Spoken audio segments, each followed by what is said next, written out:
Tuloy-tuloy ang showbiz updates namin. Narito na another set of showbiz balita ngayong Tuesday. Rodjun Cruz ipinahayag ang pasasalamat sa kanyang asawang si Dayan Medina dahil sa ibinigay nitong suporta sa kanyang career.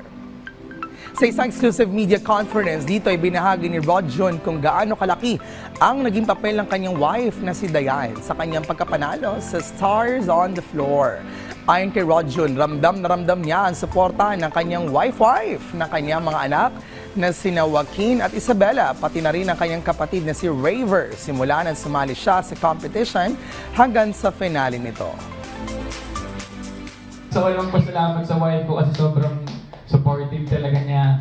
And nung nanalo ako, umiyak din yan kasi alam ko yung love niya sa akin. Kasi siya yung nakakakita na pag umuwi ako sa bahay na ang sakit na likuran ko. Pag gumigising ako, may stiff neck ako, sakit ng braso ko. Sila ni Raver, yung kuya ko, si Kuya Omar, nagpapalakas ng loob ko. And syempre yung mga kids ko, si Isabela, marinig lang yung Stars on the Floor, pumapalakpak na yan eh. Undisputed hung on the dance floor mga paghihirap at sakripisyong pinagdaanan nila ng kanyang dance partner ni si Dasuri Choi bago nila nakuha ang titulong The Ultimate Dance Star Duo at ang premyong 1 million pesos sa nasabing Celebrity Dance Competition. Pero dahil sa presensya ng kanyang pamilya ay iba ang confidence at lakas ng loob na na-feel ni Rodjun sa finale ng kompetisyon. Kaya confident din ako palagi. Yun kasi yung lagi ko iniisip yung mama and papa ko in heaven. Siyempre gusto ko na maging proud sila sa akin. So yun yung inspirasyon ko talaga. Kaya nga nung nandun sila Raver, si Dayan, si Isabela, si Joaquin, yung pinsan ko, sumobrang lakas yung katawan ko. Parang ako nag-Super Saiyan Rodjun eh.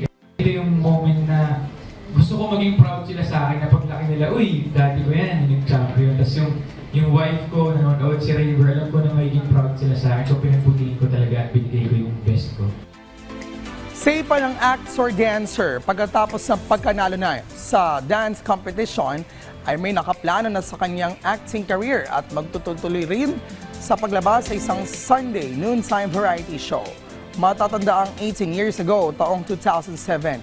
Itinanghal rin si Rodjun bilang Grand Champion sa You Can Dance version 2 na isa ring Filipino celebrity dance reality show.